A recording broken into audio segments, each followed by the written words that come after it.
What's up, guys? Rick here with your DFS preview for this week's RBC Heritage. But before we look ahead, we need to look back because what a start it was for the return of golf, the Charles Schwab Challenge. It did not disappoint. An absolutely stacked leaderboard, and I know a lot of you benefited. So I want to give a couple of shout outs here. I know we had a lot of guys on Daniel Berger. I know that he finished in second, one shot back, but Justin Rose, who a lot of us had in our lineups, paid off in quite a big way with that I guess it would have been T3 with Morikawa finishing in the second position. But let me read out some of the winners from last week. So shout out to Mike Van Veen. He turned his $273 into $521, and he had a Daniel Berger 66-1 ticket. Congratulations. Justin Dupe, I hope I'm saying that correctly, turned his $233 into $884. Josh Northcutt turned his $98 into $936, and Dan B had a Daniel Berger ticket that netted him $1,800. That was just a few of you who sent me screenshots or sent me messages.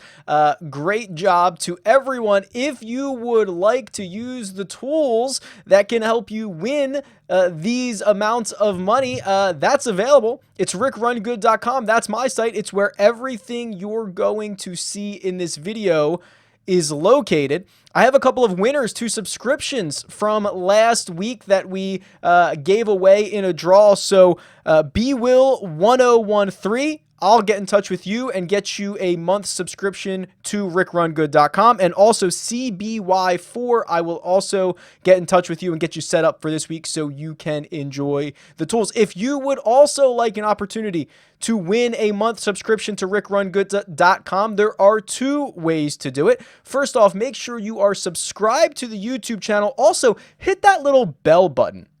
I don't think I've ever asked you guys to do that. Apparently, that's an important thing because it alerts you when new videos are out, and I'm going to be releasing a lot of content moving forward, and a lot of it is going to be very timely, meaning that it's going to expire very quickly. You're going to want to watch right away. So make sure you hit the bell button. So subscribed, like the video, make sure you hit the bell, and then comment below with which golfer above $10,000 you want nothing to do with. You're going to fade this week. That's one way to enter.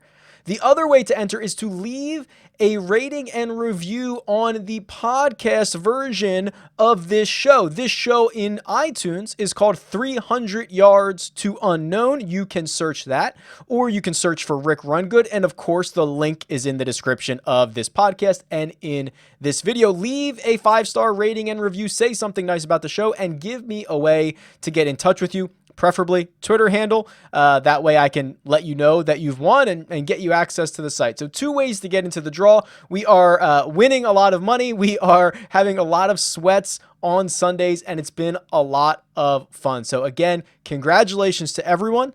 Let's jump into RBC Heritage. All right, let's jump into RBC Heritage, which will be held at Harbortown. It is in Hilton Head, South Carolina. It has been, I believe it's the only host of this event. They've never played this anywhere else. We have plenty of course history. So if you're new to this channel, welcome. The tool that I'm showing on the video version right now is the Key Stats tool. It is a regression model that I run every single week to find the most important stats for each course. I compare them to every other course on the PGA Tour, punch in all the buttons, spits out numbers for us, and it's all good. Now, Harbortown, I would argue, is probably one of the most unique courses on the PGA Tour, and it is why a lot of players they rave about it. It always gets high reviews because it's like nothing else that we really see. Colonial's close because your driving distance is a little bit negated. You know, just being a pure bomber isn't super valuable at Colonial, and it's definitely not as valuable here at Harbortown as well. And it opens up the range of outcomes. I mean, just look at the last three winners. It's CT Pan, it's Satoshi Kodaira, and it's Wesley Bryant. Those are not necessarily, top 10 players in the world by any stretch of the imagination. So that should tell you the type of players that find success here, and the numbers bear this out. So if you look at driving accuracy, it ranks 4th here at Harbortown, which means there are only 3 courses on the PGA Tour where driving accuracy is more important. That is the way to read that. So of course, accurate drivers will be critical this week, and it's obvious why. Harbortown is completely tree lined. If you miss a fairway, you could be in prison all day long, have to punch it out. Things get really, really hairy. Additionally, in a similar way of Colonial, so Colonial's kind of that way, but if you are a really big bomber, and what we saw Bryson kind of do is you can cut the corners and just kind of take it over the top. You can't do that at Harbortown. It is just so dense and so tree lined that there is going to be a lot of laying back. There are forced layups. There are just going to be a ton of shots where guys hit from the same position. It is important to hit the fairway and then also hit basically the correct side of the fairway. Because if you're on the left side of the fairway to a left pin, that's going to be trouble. Overhanging trees are going to give you issues. So you need to be very, very good off the tee. So we'll talk about the accurate drivers in a second, but let me roll through the rest of these. Driving distance still ranks 7th here. It makes sense because distance is always going to be a benefit. Now, just because you can't bomb it here, if you're a bomber and everyone is hitting from the same forced layup, if the forced layup is a 6-iron for, Wesley Bryan and a wedge for Dustin Johnson, that's obviously a big difference. So while driving distance itself off the tee may not be as important, guys that hit the ball very far makes sense because they will be hitting shorter clubs in from the same spots that guys will be hitting longer clubs. Strokes gained putting. These are tiny, tiny little greens, about 3,700 square feet. I believe they are the second smallest on tour behind only Pebble. I believe is 3,500 square feet on average. So these are absolutely tiny, but they've got some movement into them. So strokes gained putting is certainly going to be key here. And then birdie or better, some of the things that we normally see. So let's go through the accurate drivers of the golf ball. Bernhard Langer is in this field, obviously. Not someone I'm planning on rostering, but leads the field in driving accuracy. Some actual rosterable guys. Jim Furyk, 7,100. He hits 80% of his fairways. Then you get these are the really cheap guys. Glenn Day, Ryan Armour, KJ Choi, Brendon Todd, very interesting. Brian Stewart, very interesting. I guess I can take the time to talk about those guys right now. Brendon Todd, we are only 10 starts removed from him going back to back. He's got upside. I'm a little bit more concerned about him. I think he's riskier, but at $6,900 for a guy who hits a ton of fairways, certainly couldn't kill you for playing Brendon Todd this week. And then Brian Stewart's really interesting as well. There are literally like 3 events a year in which Brian Stewart is in play. This is probably one of them. And what's interesting is you might not have noticed this unless you played Showdown on Sunday. Brian Stewart shot the round of the day, a 64 with a bogey on 18, and you might have missed it because you might have slept through it. He went out first as a solo, no playing partner, and carded a 64 again with that bogey on 18. Now he goes to a place that should be a really, really good fit for him. He's like 220th in driving distance, but like 6th in driving accuracy. It's unbelievable. So Stewart might have found something on Sunday. Now he gets to a place that should be a pretty good fit for him. I could not kill you for that. Now let's see if we can get guys that are like, who are the guys that are both accurate and long? You start to get to like Victor Hovland. All right. Victor Hovland's the first guy who hits over 67% of his fairways, which is probably about 25th in this field. And also his average drive is over 300 yards. Again, probably, it might be actually higher than that. Let's see, 301. Yeah, it might be. Yeah, it's probably a little bit deeper, but he's the first guy that hits over 67% and drives it over 300 yards. That's very good. Webb Simpson. So Webb Simpson is not known as a long hitter, but he hits a lot of fairways and he's long enough. I'll talk about him in a second. Terrell Hatton. I mean, there's really great guys here. I need to jump over to the cheat sheet so that we can go through this, because this is really, really, really interesting stuff here. All right, this field, another star-studded field. Basically everybody in the top, I don't know, 20 whatever is here. Adam Scott's not, but you get everybody from 1 through 6. Adam Scott is not here. Then you get everyone from almost everyone from 10 to, geez, oh man, 40. I mean, there's a couple guys missing in there, but another really packed field. And you have 6 guys over $10,000, led the way by Rory Mcilroy at $11,003, a little bit cheaper than he was last week. And really, you know, Rory was set up for another top 5 finish until Sunday. He goes out and shoots what, 4 or 5 over par, 74. I think he shot on Sunday to finish in a tie for 32nd. Very uncharacteristic. I don't know how to kind of handicap that moving forward. I think that you might get guys who shy away from Rory just because of that. You know, we talked about this last week. There's going to be a lot of people who are using last week's results as gospel moving forward because we only have 1 week of it. So the fact that Rory fades on Sunday, which he's honestly done a couple of times this year, and the fact that he has not played here since 2000, I think it was 2009. I mean, literally the last time Rory played Harbortown, he had 0 PGA Tour wins on his resume. Now, obviously, 18 wins later, 4 major championships later, it is quite a different story for the world's #1 player. So I'll be interested to see how ownership, shakes out over the course of the week. So I'll update my projected ownership here as we continue to move throughout the week and we get more information. But Rory could be an interesting buy low situation because he played great for 3 rounds. Had a hiccup on the front 9 on Sunday and kind of gave it all away.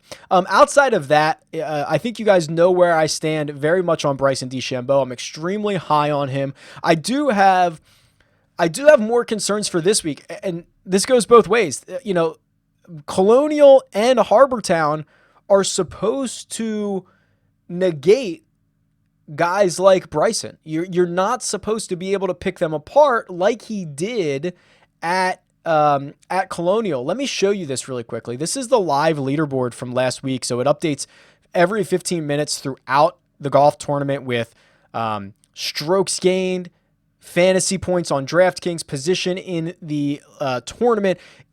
First of all, this is the only tool like this that exists as far as I'm aware. I know I was the first one to get it out there, and it has to be the only free one that exists. So this is the PGA Live Leaderboard on RickRunGood.com. You should check this out. It's awesome for matchups and stuff like that. But if you look at this, I'm going to sort by strokes gained off the tee.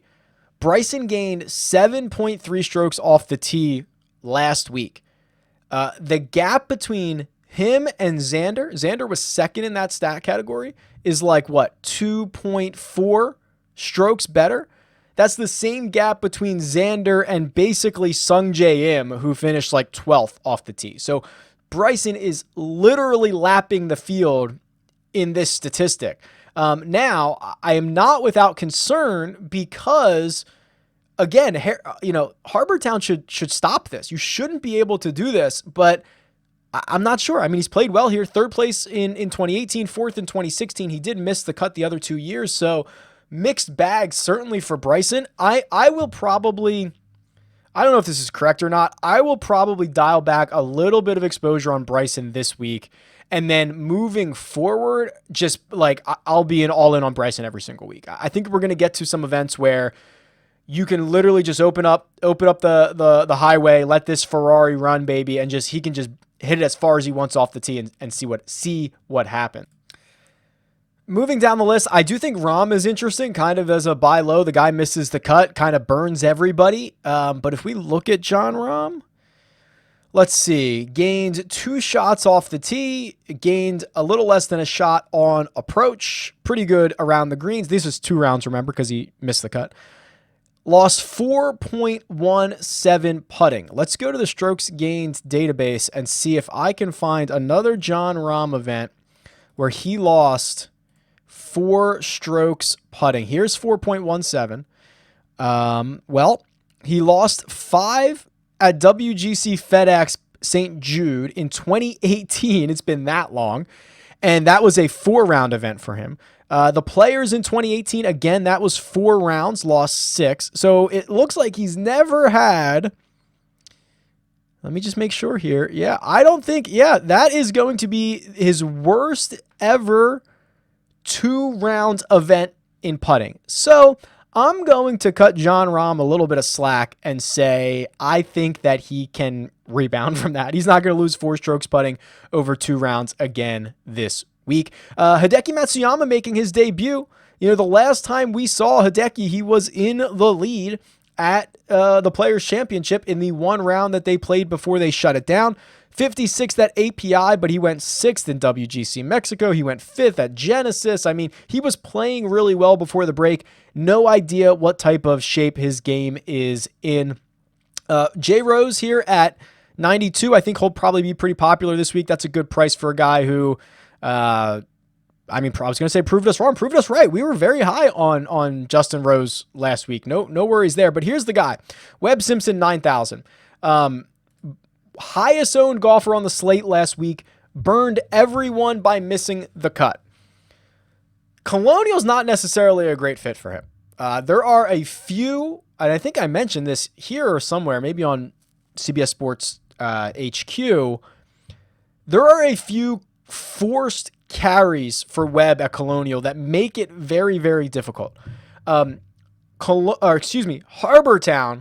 much more up his alley. This is a guy who I showed you on the key stats, hits so many fairways, hits it long enough. But then once you are in the fairway, he's one of the best players in the world. And it's kind of shown by his finishes here. 16th last year, 5th in 2018, 11th in 2017. So if you have a bunch of people who are saying, no way I'm playing Webb Simpson after what he did to me this week, that is a good situation. I buy in on those guys quite a bit. Jordan Spieth, man, we took our chance and he kind of paid off. $8,000, a 10th place finish last week. I don't know. It is going to be so hard to handicap this guy moving forward. I don't know. He does it in a way that is almost impossible. With he struck the ball well off the tee on and on approach on Thursday and Friday. Saturday and Sunday were absolutely brutal. He continues to go absolutely nuts with his putter. I think you're going to get places that he pops off. I liked him at Colonial because it was a place that he's had such great success at. He has less starts at Harbortown. He finished 11th in 2015, but that 2015 year was historic. I mean, he finished 11th everywhere. He won a bunch of times. That was a historic year. Only played it after that in 2019 last year and finished 54th. I don't know. I mean, I will be very careful about the spots that I pick with Jordan Spieth moving forward, and I don't think this is one of them. Gary Woodlands, on the other hand, less than driver course. Gary's great. I think he's just going to hit that stinger every single shot. Off the tee. He's going to find the fairway. He's got 3 straight top 12 finishes. We've seen him have really good success at shorter, smaller green courses, places that you just have to kind of get it in the fairway. I mean, Pebble Beach, he wins the U.S. Open at Pebble Beach. They have even smaller greens. They have kind of forced layup areas as well. One of the shorter tracks out there. So yeah, I do like Gary Woodland at this $8,400 number. Terrell Hatton, 8,000. Let me see. I don't have his worldwide stuff, but I was going to pull up his player profile. But Hatton, you got to remember Hatton. He wins Turkish Airlines Open at the end of 2019. He played one more European event, and then he had wrist surgery. And then he came back from wrist surgery and finished 6th at Mexico, won the API, and then we had the shutdown. So it's like, this guy's only played 4 times worldwide in like 8 months because of the wrist surgery and then the shutdown. But when he plays, he's great. And when he came back from a long layoff at WGC Mexico, he finished 6th. I kind of love Hatton. I have to tell you, I mean, legitimate winning upside as he showed us. The layoff doesn't seem to bother him. I really like Hatton in this spot, $8,000. That's a pretty fair number. Scotty Scheffler. Let me show you Scotty Scheffler. Scotty Scheffler last week. Again, one of the more popular golfers on the slate. He did make the cut. He finished T55.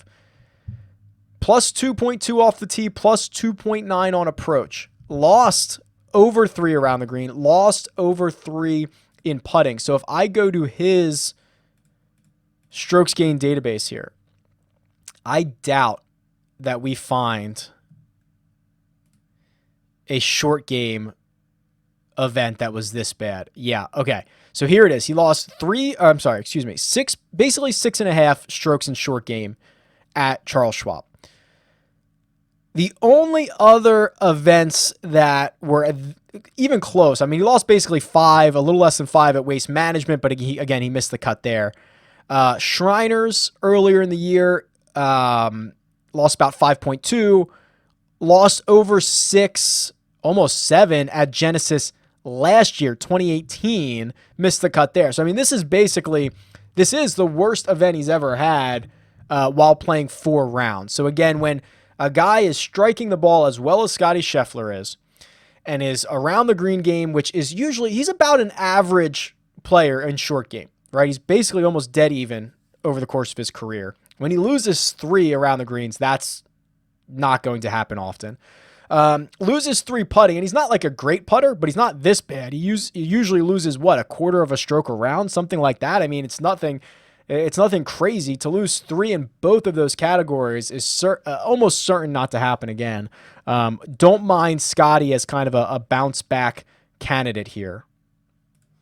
Going down even lower than Scotty Scheffler, I think Kisner will catch some steam because he's had good success here. I mean, this is a spot where because it is so unique, there are some guys that very clearly fit the mold. Guys that hit a lot of fairways, they don't drive the ball very well, they can putt. So you're going to hear those guys named a lot. Kevin Kisner is one of them. I'm probably not as high on Kisner as most, but I understand it. Victor Hovland, 7,600. So if you go back to that key stats page, one of the most accurate drivers while also hitting it over 300 yards, obviously a good benchmark. And I believe he got better every single day last week. Let me check this really quick. Yeah. So he goes even par in round 1, then he goes 68, 68 in rounds 2 and 3, and then 66 in round 4. So if he's trending, if he is finding something as he's knocking off the rust, and you can see even for the entire week, dead even on putting, and finishing T23. That is the recipe for a guy who is going to contend a lot. And obviously, I mean, seeing Morikawa play well, these guys always get lumped together. Certainly a little extra incentive from Victor Hovland. I'm going to probably talk myself into a lot of Hovland at 7,600 because I know a lot are going to go to both Joel Damon, who now is another top 24 straight, and then also JT Poston. And I think this is okay. I don't mind these guys. They're just going to be popular. I mean, Poston, that was his first top 10 since he won the 2019 Wyndham Championship last week. And it hasn't been that bad. He's posted, top 15s, top 20s, but keep in mind that was his first top 10. But the 6th place finish here last year is going to get a lot of people's attention, certainly. Going down here, I mean, you can buy back on some of these guys. You can buy back on Harris English. You can buy back on Ryan Palmer. Again, I just think really popular guys that burned people last week are going to be incredibly overlooked. Another star-packed field. You don't have to play the same guys you played last week. I think it might be interesting. I think if there's ever been a high leverage spot, this is kind of it. So, I mean, buying back in on guys that burned you last week is something that I'm pretty interested in. $7,000 and below. We'll see if Russell Knox gains any steam because he's got a pretty good record here.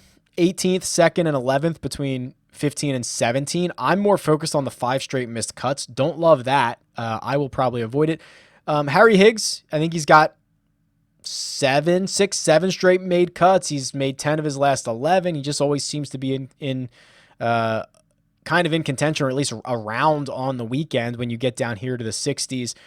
Pretty ugly, though. I won't go back to CT Pan. He's your defending champion. No chance in the world. Oh man, Jazz Janewananan missed the cup on the number last week. That would have been really nice. He was one of the guys we talked about a lot. He was 6,500 last week.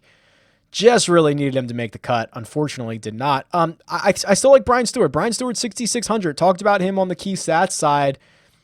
Yeah, I mean, Lanto, wow. That was about as ejection as you can get. One of the worst we've ever seen Lanto play last week, down to 6,500. Not sure I'll buy back in on that. Not when you have other options here. And that's about, I don't know, man. That's about it. I mean, could you convince me to play Ted Potter Jr.? Maybe. Had success at Pebble. He won Pebble one year, which is pretty similar. 16th place finish here in 2018. He had a 6th place in Puerto Rico before the shutdown. He's the dead min 6,000. So I don't love it. Like if I was super desperate, I guess I would not mind rostering Ted Potter Jr., but I'd have to be really desperate and have to have a guy who's $6,000. If you see guys at the bottom of this cheat sheet that are listed in the field but do not have a salary, it is because they are alternates. So I have that noted up here. So you don't have to tweet me about that. Just know that if someone drops out or there are field changes and these guys get assigned salaries, those will be updated as the week goes on. So keep that in mind. Now, with all this being said, let's go over to the custom model for this week and kind of throw some things in there now that we've kind of talked through everything. All right, so this is a new tool post-shutdown that I added and still very much updating. So first of all, it says Charles Schwab Challenge down here. Don't worry about that. I just haven't updated it yet. The data and the pricing and all that stuff is accurate. I just I forgot to change the name of the tournament. But it's all right here. So here's what I like to do now. I want to create my own kind of model here. Now that we've talked through the entire field, we've talked through what it's going to take to win this golf tournament, and I want to distribute my 100 weights and see who my highest ranked players are. So I think first and foremost, we know driving accuracy is going to be pretty critical. So I'm going to give a third of my points to driving accuracy. Then I'm going to give some to driving distance. I'm going to give, let's say, 20 to driving distance.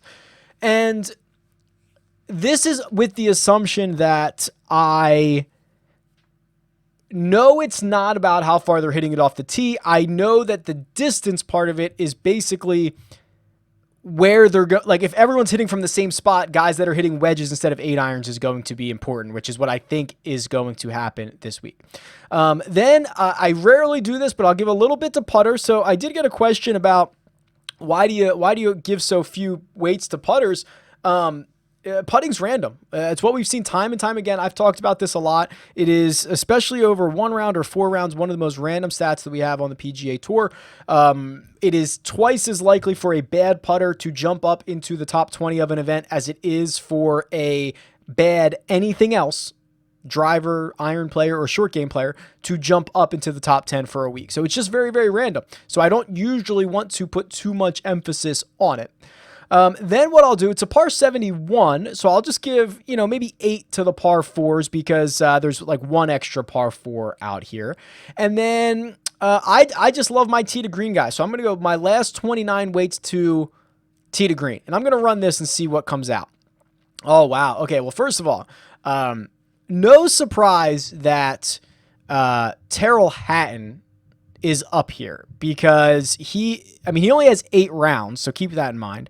But best in the field in strokes gained approach, best in the field in strokes gained tee to green, best in the field in strokes gained total. Again, only 8 measured rounds. The other guys that rank highly for me, oh wow, this is interesting. Okay, so Jon Rahm, of anybody who has a sample size, Jon Rahm is my highest ranked golfer. Webb Simpson right behind, Gary Woodland right behind that, and then Daniel Berger, believe it or not, right behind that. And that, I love the first 3. Rahm, Simpson, Woodland, guys I even talked about before. Of course, I'll be happy to roster them. Berger, heading into last week, he was one of the 11 guys in the field that gained strokes in all 4 major categories. So I guess no surprise to see him here. He's very accurate off the tee. Michael Kim is here. That is kind of crazy. He ranks 874th in the world. I don't know why he's popping up so much on my model here. I guess just because he only has 8 rounds. And, well, I can see if I can find out for you here. Hold on. Yeah, he has some really weird small sample size stuff going on. So keep that in mind. I put the number of rounds here so that you can tell, hey, if something looks a little wonky, it might be a small sample size. Sungjae Im is next. Yeah, I have a ton of rounds on him. He looks great. Bryson, Adam Hadwin. So this is pretty interesting. These are guys that I might have targeted a lot of these guys without running the model, and then a couple more pop in. You know, Harris English, Adam Hadwin, Billy Horschel, Doc Redman, guys I might not have considered, so I might consider them moving forward. So there it is. That is the DFS preview for this week's RBC Heritage. I am super thrilled to have another successful week with you guys. Let me know what you think. Tweet me. It's at RickRunGood, and I'll catch you next time.